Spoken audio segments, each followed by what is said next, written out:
Good morning, everybody, or good afternoon, depending on where you are tuning in from. I am so excited today because we are here with Jason Saft. He is going to be a speaker at RESACon this summer again. We are so happy to have him. When he applied to speak again, everybody at RESA HQ was like, absolutely, because we heard nothing but amazing things about his session. How you doing, Jason? I'm doing good. How's everybody Yeah, doing? I think everybody is fabulous to have you on today. You All are right. always a popular person for us to interview because you bring so much insight. Because not only were you a real estate agent, but I mean, you transformed your business from real estate to staging. I think you just got in the industry around 2020, if I remember, and what you've been able to accomplish in these last couple years has been outstanding. So why don't Thank you tell everybody Yeah. in the So, chat box about how you got started? yeah, it's interesting. So Stage to Sell, I wrote out in 2004, 2005. That was Wow. one of my mentors told me, like, as a new agent without, I didn't have any connections. This was a different era too. There were no iPhones. Real estate listings came into the office via a fax machine. People Old school. well, this is like I wrote a dinosaur to the office. No, listings came in via fax machine, and people used to call in from the back of a newspaper. Like, you didn't have 37 photos and a video and a model swimming in a No. pool. Like, it was like tweets. Like, that was, you couldn't even spell the word because it was sold by the character. So, I started in real estate in a very different time where staging was really only also something that was done in New York, here in New York City, at least at the upper tier of new development luxury. A developer bought an old building. They were having like IMG come in. And at the time, like, it was just sort of like IMG and a few smaller people here in New York.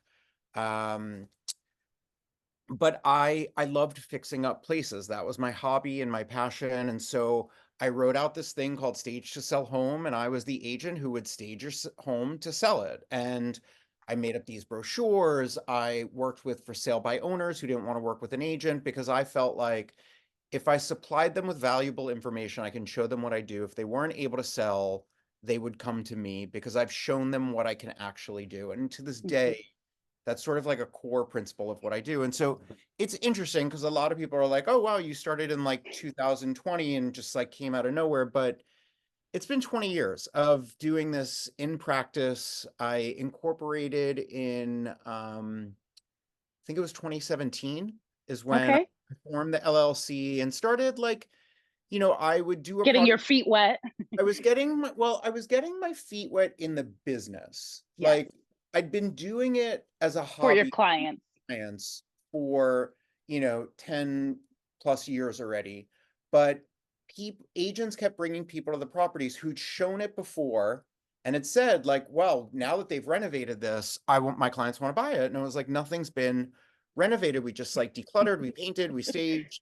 I got them to move out. This is all staging furniture. And at these firms, people kept and after a while, you start to know all the same agents. People are like, "Would you Mhm. come and look at my property?" And then developers, where I was working with their project, they would come and ask, like, "Can you do a sales gallery for us?" So there's been such a long foundation within real estate of doing this, so that I think what you're sort of referencing of like getting involved with RESA and like having a Mhm. presence, um, there'd been so much time laying the groundwork and learning the industry and building it, like project by project and accessory by accessory, that when I sort of like came out, I think it seems much bigger because people don't realize, The like, backstory.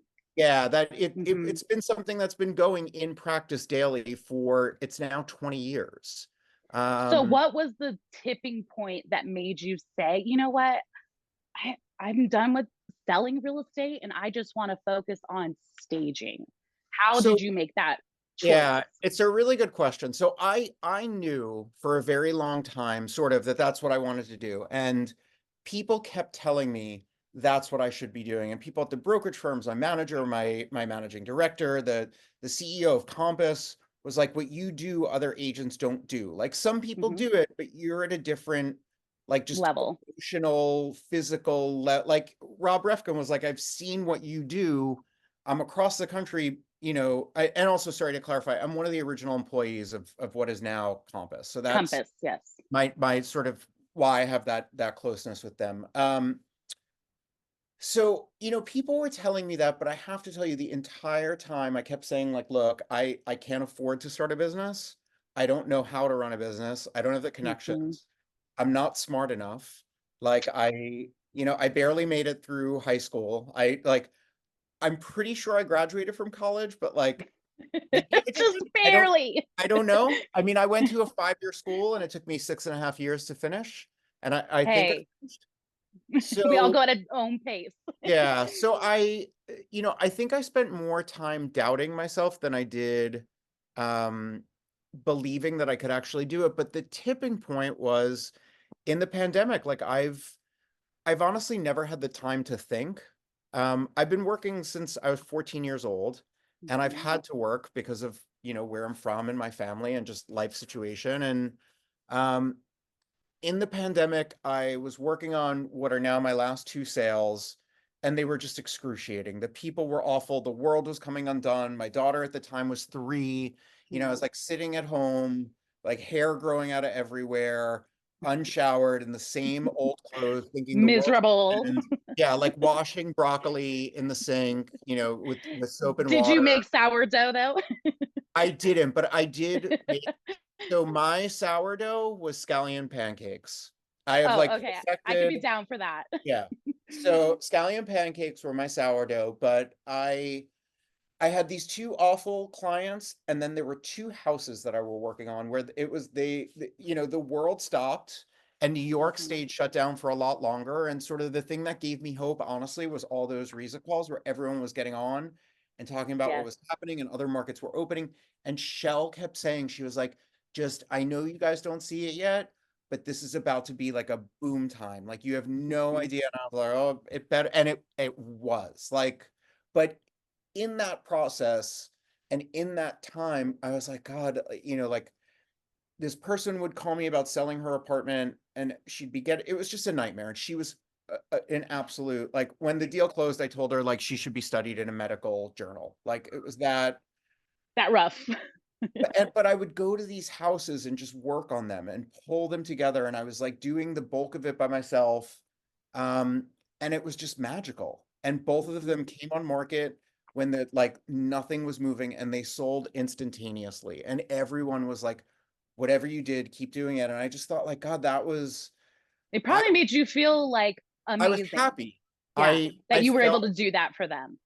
when I was doing those things, I actually just felt happy and content, and I had this Hmm. sense of fulfillment. Like in the pandemic, like I didn't really feel like I had much purpose. Just Yeah. like sitting at home. My daughter's 3 years old on a Zoom with her nursery Yeah. school. Like, and I had nothing else to do, but then I would go work on these projects. And so I just kind of made the decision, like, you know what? I've had the time to think this is what I want to do with my life. And so I finally bit the bullet and got a warehouse instead of working out of 19 storage rooms and, like refocused. Okay. So speaking about just going from 19 storage units, money, I mean, it takes money to grow these businesses, and money doesn't grow on trees. And you mentioned that you've had to work your entire life. So, what was it like for you, and how did you grind to get to a point where you were able to feel confident enough to take that leap financially to say, I'm going to invest in myself, invest in this business, invest in inventory, and all of the above? What finally gave you the confidence to do that? Because not everybody in the staging industry comes from a place where they have to start it from the ground up. There are people Right. who have support from family, friends, and you know, your story doesn't sound like that to me. It sounds like you kind of had to create this for yourself. Yeah. Yes. Yeah. I think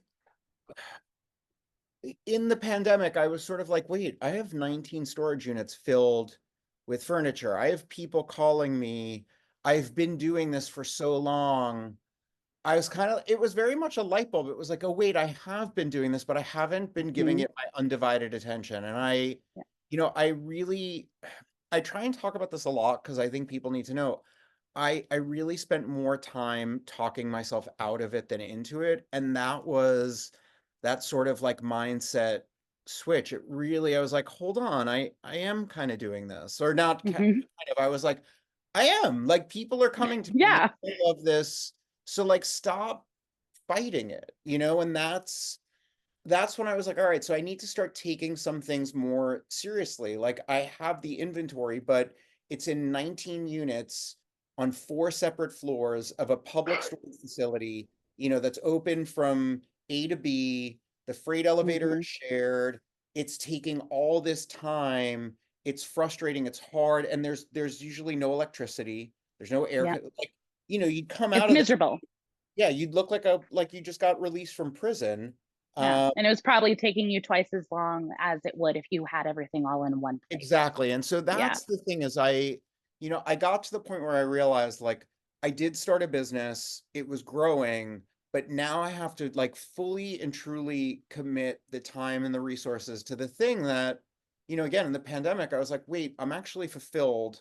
When I Hmm. go do this and I go work on this, I feel sort of whole, right? Hmm. Whereas when I'm not doing it and when I was focused on real estate, I kept thinking like, oh God, I don't want to, like if I have to Go to call, this listing or, yeah, yeah, like, oh, showing. Yeah. it's the last thing I want to do, the last, the world's coming to an end and I got to talk to this seller again, where, Yeah. it's interesting because I'm still in it and I'm dealing with Yeah. all the same people, Yep. but it's in such a different capacity. Capacity. Yeah. And I hate to say it, but in real estate, like no matter what you do, no matter how much you try and show someone, my fiduciary responsibility is to you, seller, and I'm here to Hmm. work in your interest. No one trusts you. There's like it's so Nope. hard to, but on the staging front, and there was always like a contentious dynamic, but on the staging front, like I go into someone's home and I make it look like the way that they wish they had when they've been there for 20 years. You're the hero. We're in and out in like a Yeah. day. And Hmm. so the dynamic is so different because the people are like, oh my God, wow, you just did it all without Yeah. any, we're not annoying them. I know how to follow up. I know how to organize things. I know how to just say, like, here's everything perfectly presented, sweep, mopped, back, like we're done. And people are just sort of like, I think they're blown away Ah. because they're not used to working with people who take everything so seriously and understand like, no, you've hired me, like you're paying me to do all of these things soup to nuts without bothering you, without damaging anything, without interfering in your life. Like it's just Hmm. done on time with no worries. So, on that note, I'm sure that wasn't always the case where you had all the nuts and bolts worked out in the business. All of your processes couldn't have, come together overnight. So, tell us a little bit about some of those horror stories in the beginning when you didn't have your process together and how you learned Yeah. from them. So it's a really good thing. And again, for everyone who's on here, like I'm assuming most of you are newer in the business. And so I think one of the most dangerous things I always did was I'd always compare myself to other people in whatever Hmm. business it was, and like, why don't I have what they have? Why didn't I get this project? Why didn't I get like, you need to stop doing that because Yes, it doesn't help you serve you. up. It's not going to push you anywhere. But I think that can motivate you to, I often ask when I don't get a job, I don't say like, oh, I wish I got it, or I send an email that says, thank you so much for letting us know. I appreciate you taking Hmm. the time. I'm just curious if you have 1 minute, could you let me know, was your decision based on, was it based on price, aesthetic, or presentation? Like, I just find it helpful Yeah. to know what your motivator was. And 9 times out of 10, someone will come back and say, like, we found someone to do it cheaper Hmm.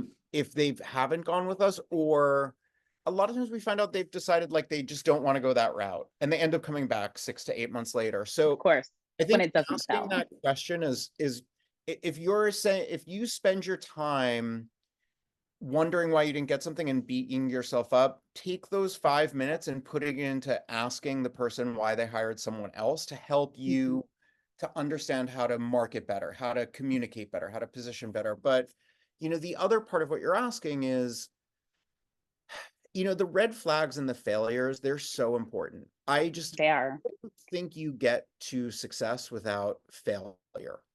And, you know, I think because I've been doing this on my own without any sort of like financial help Mhm. or like if I ran out of money, I ran out of money. There was no one to there's There's no no one to one call and there. say like, "Hi, can I borrow, $10,000 to get me through this month?" Um You're gonna have to figure that out on your own. You gotta, so I mean, here's the thing, like I just said yes to sort of everything, right? Like in the beginning. And again, it's like I'm in all these Facebook groups and all this stuff. People ask us, oh, this developer is asking me to do, and everyone chimes in like, I would never touch that. No way, that's a red flag. And it's like, hey, you know what? Here's the deal. Like, if you don't have the resources and you don't have the work and you're not in demand, like you're going to need to take those problem clients to Mhm. understand what's a problem, to listen to the language and the phrasing and to figure out where it goes wrong. And I obviously think, try and put up protectors, try and get everything in writing, get paid Use up front. contracts. Yeah, use contracts, but I didn't always use contracts. Yeah. Um, We all start somewhere, we all I learn once we have that bad problem client and you're like, oh, this is why they say to use a contract.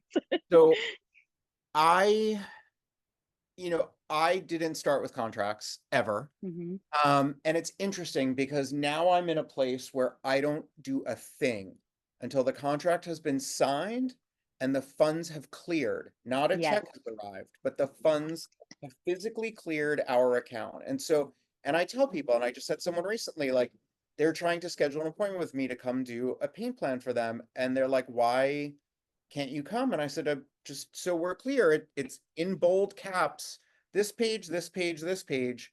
We do not begin work until we've been engaged.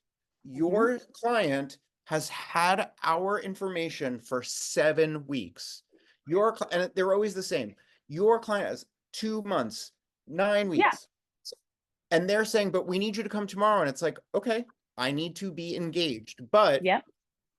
like, um, That probably wasn't always the case that you had that response, I'm yeah, sure. Yeah. I'm sure there were times when you went out there and you did the work and got paid after.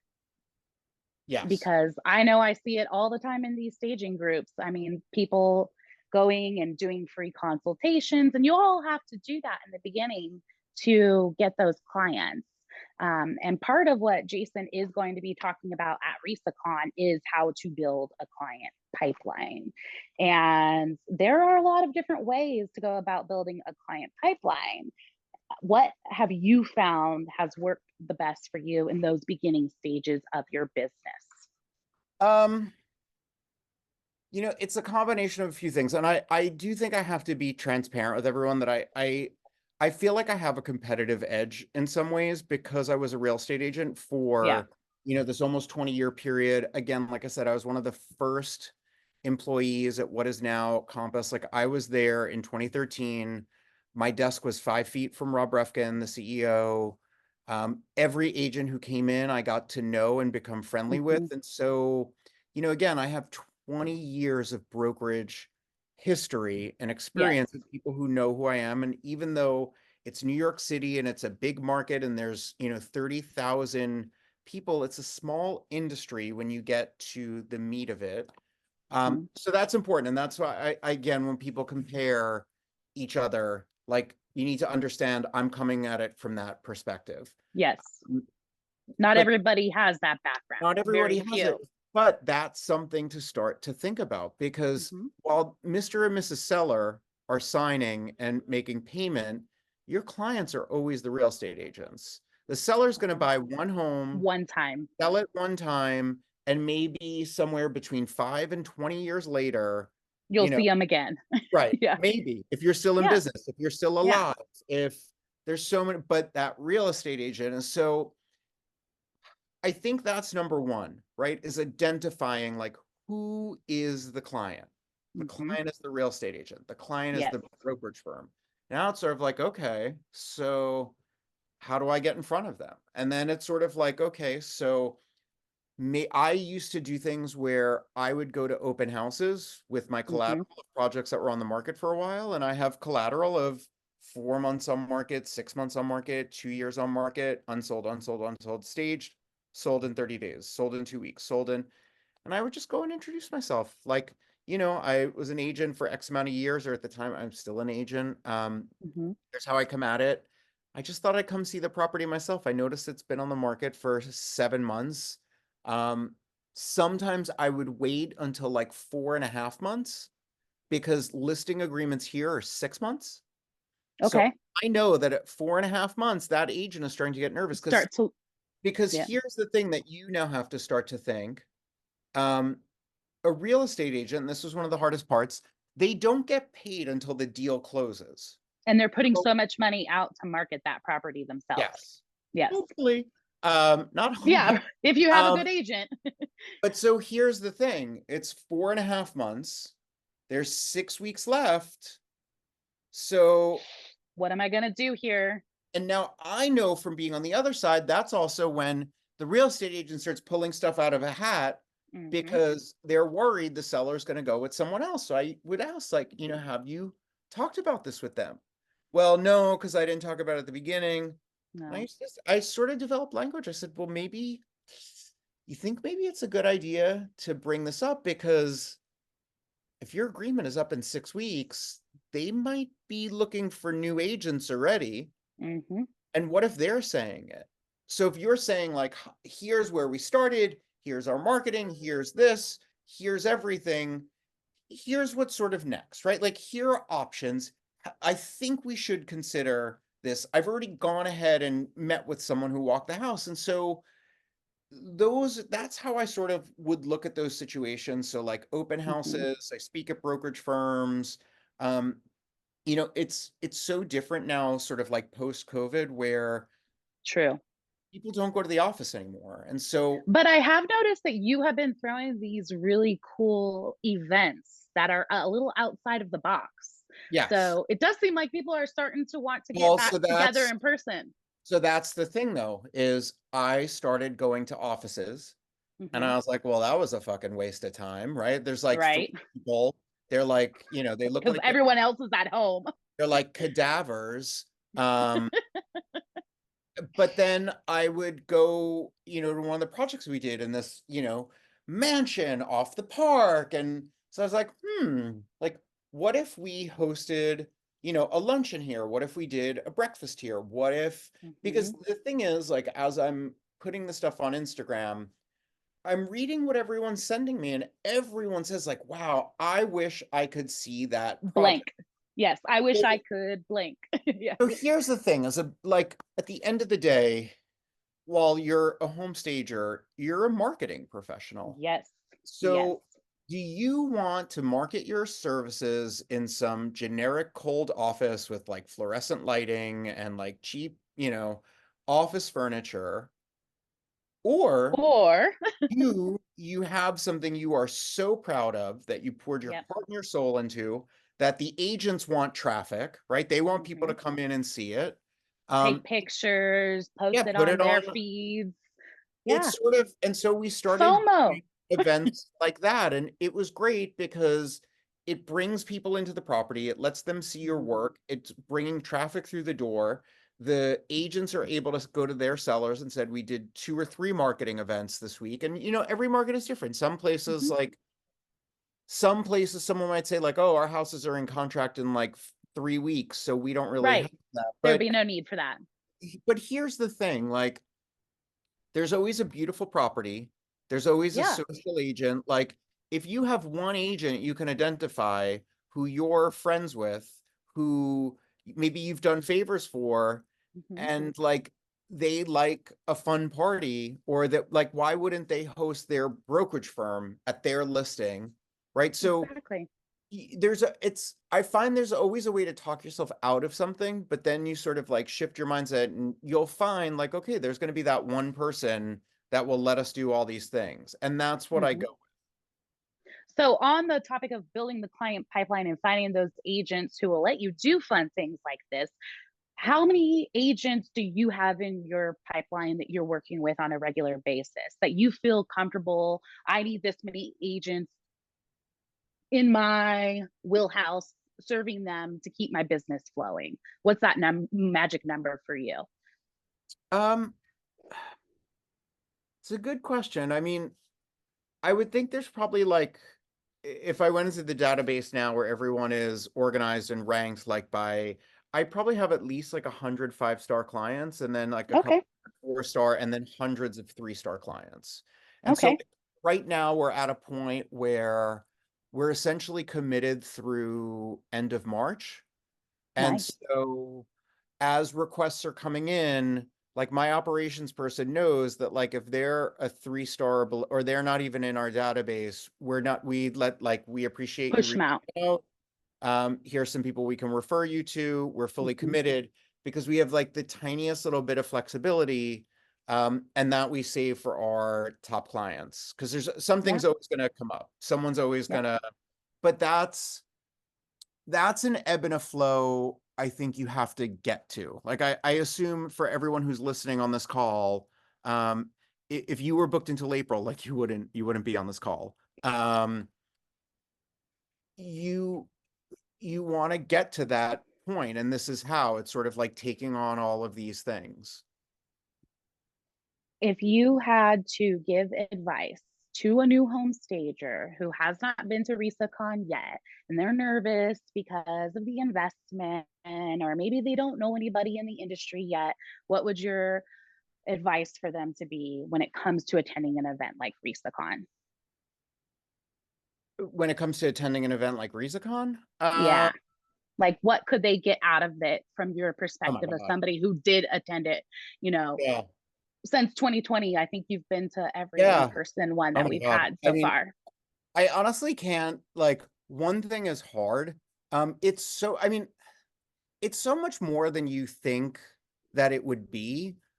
Hmm. I mean, God, you're like, you learn so much from like, I didn't buy wholesale 4 years ago. Like, I had no idea. Like, I mean, like the stuff alone on like the one class on like wholesale and some of the accounting stuff, Hmm. like, that alone is just worth the whole trip and then like that's paid for and Yes. done, right? Yes. And there's like 10 other sessions and you're meeting people from all over.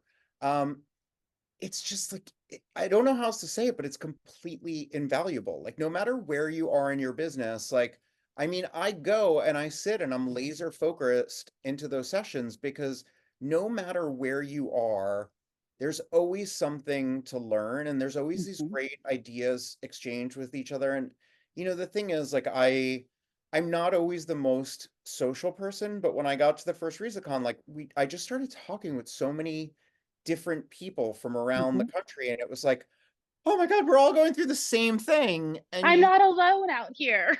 you sit and you talk and you brainstorm, and it's like, I don't, there's so many people like I keep in touch with and I talk to and I reach out to when I have questions and people who reach out to me for questions. And it's just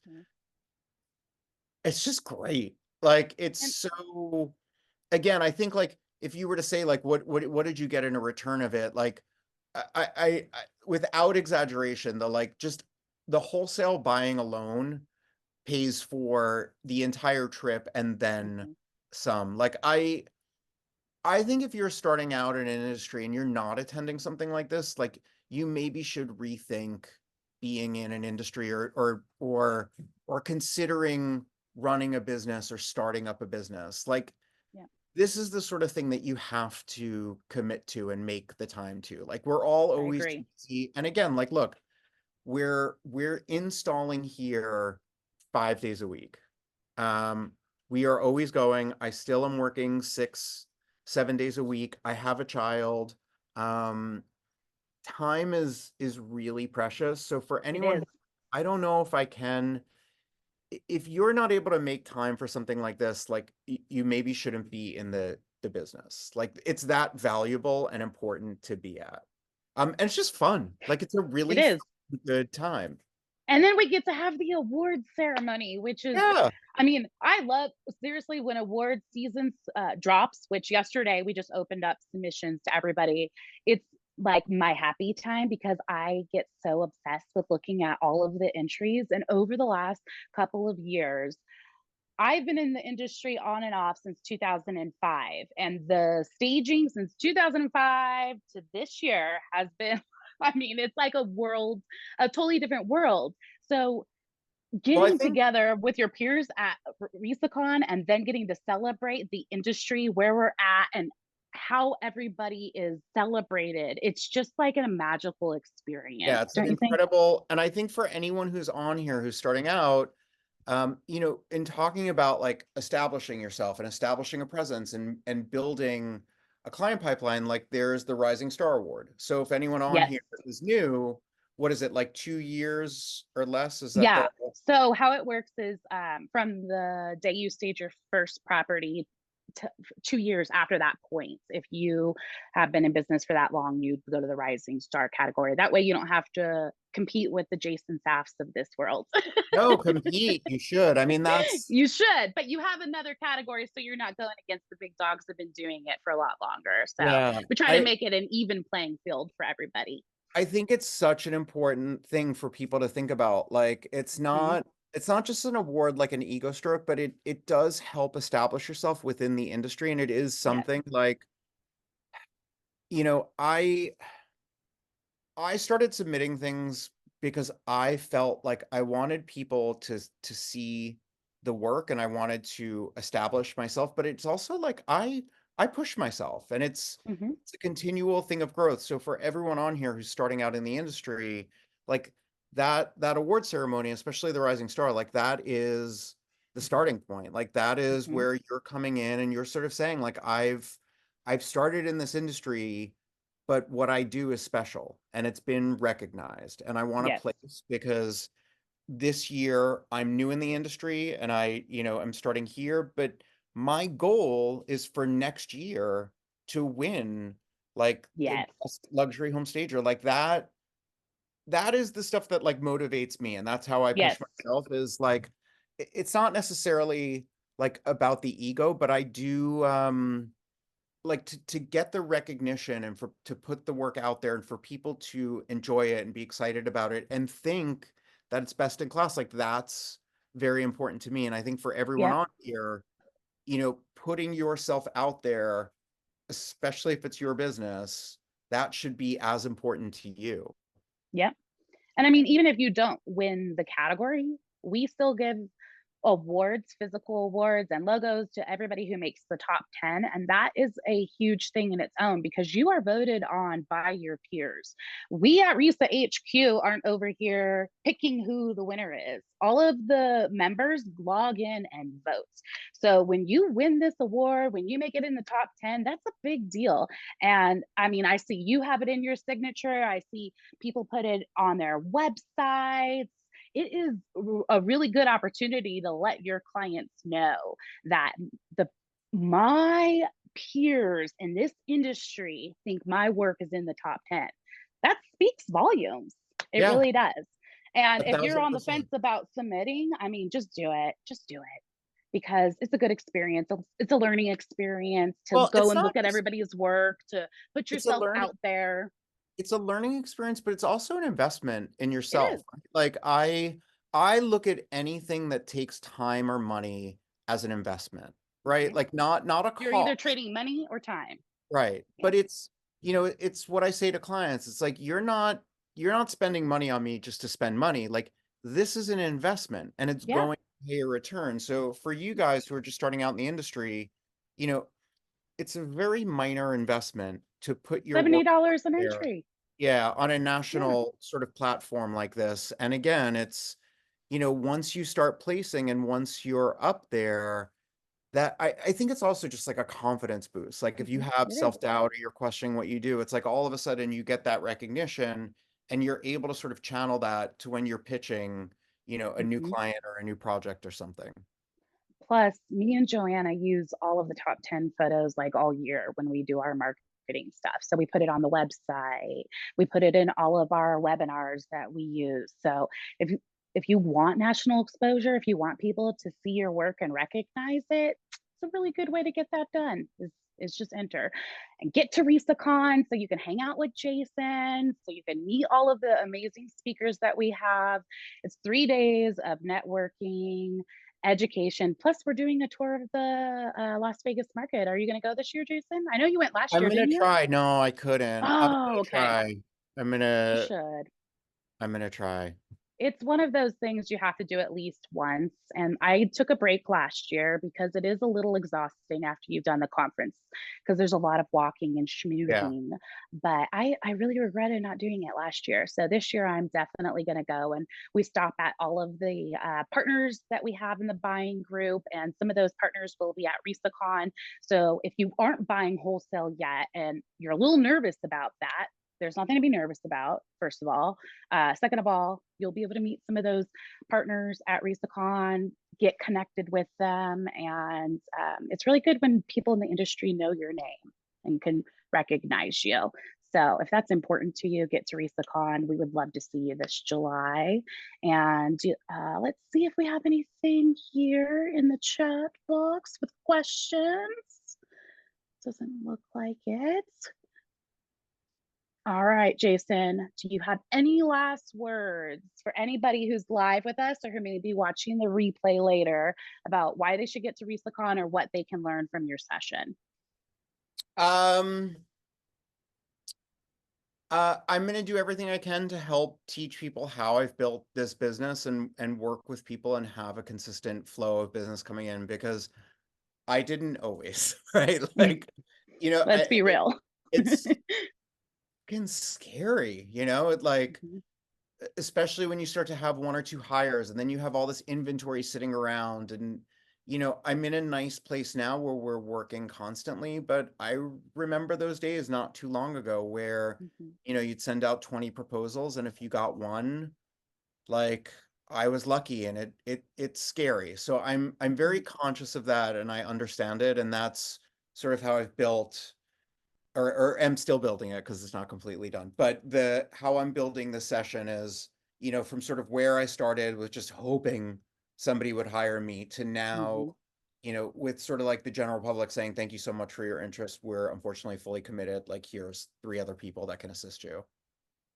I love it. I think that anybody that attends your session is going to walk away with a wealth of knowledge. And if you can't make it in person, we do have a Just virtual make it in ticket person. option. Don't, I know it's really not the enough same. already with the like, just I know, invest in yourself because we have a few months until July. So put a little bit aside from each of your staging jobs and just get there. The tickets don't raise in price again, exactly. I think, until July. So make it happen, like And Jason it's said. tax deductible. Like, Seriously, I mean, I also own my own business outside of working for RESA. And I know I use that as you an need excuse the all the tax time. I deduct- tell my husband, I'm like, this is a tax write off. And he's like, that doesn't mean it's free, Felicia.